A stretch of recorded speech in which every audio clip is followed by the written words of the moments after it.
mobility assets ng PNP inahahanda para sa transport strike ng Piston sa March 19.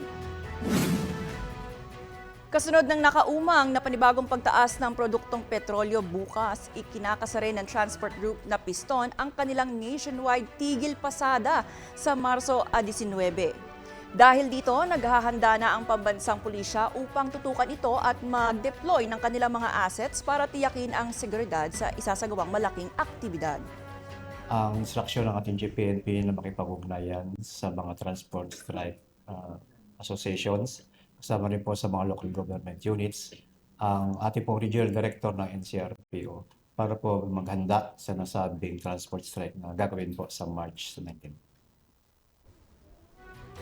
Isasagawa ng naturang grupo ang rally dahil sa panawagan na ipako ang presyo ng krudo sa 55 pesos kada litro kasunod ng pagsuspinde ng excise tax at value-added tax sa pamamagitan ng executive order at ang kanilang hiling na 5 piso taas pasahe.